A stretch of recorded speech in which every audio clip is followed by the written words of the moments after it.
Andole municipal ఎన్నికలలో దళిత వర్గానికి అన్యాయం జరిగింది. అందోల్ గ్రామంలో దళితులకు పేరు లేకుండా ఊరు లేకుండా అన్నట్టుగా చేసిరు అగ్రవర్ణాల వాళ్ళు.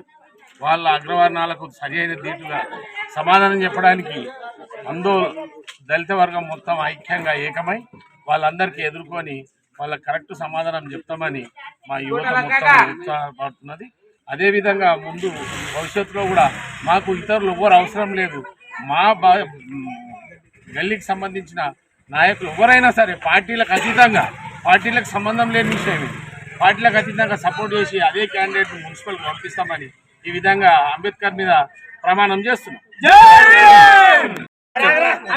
అందోల్ గ్రామ పంచాయతీ ఏర్పడ్డ నుంచి గ్రామ పంచాయతీ మున్సిపల్ ఈ 5వ వార్డే ఉపసభలు వైస్ చైర్ ఎక్కడ దళితుడని ఇక్కడ నుంచి రిజర్వేషన్ తొలగించి పెద్దంతర్లకు పట్టం కట్టి ఓసీ అనే క్యాండిడేట్ ఇక్కడ 4 ఓసీ అనే క్యాండిడేట్ బలంగా నిరూపించుకోవడానికి ఇక్కడ బాధ్యత వస్తున్నాడు.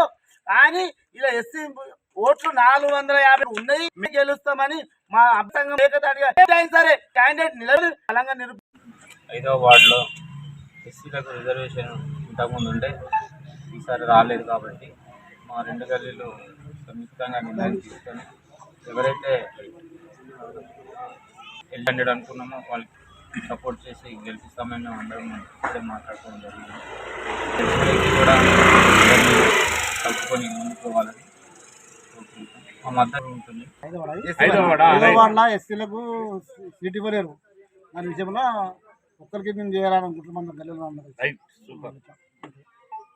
మా నాయకుని ఒక్కనే అనుకున్నాం. మా గల్లీ నుంచి పార్టీలకు అతీతంగా అంటే ఇవ్వలేరా? స్థానికులకు టికెట్ మనకు గల్లీలో ఎస్సీలకు ఒక్కరికి లేదు. 500 ఓట్లు కానీ ఒక్కరికి సీట్ లేదు. మరి ఇప్పుడు ఓళ్ళు వచ్చి ఇలా పడతారు అక్కడ సీన్ వస్తుంది. దీనికి ఆపోజిట్గా అందరు కలిసి ఒక మాకు గల్లీ పరంగా మేము గెలుపుతాం. అసలైన తొలి వెలుగు. ఫాలో వాట్సాప్ @తొలి వెలుగు official.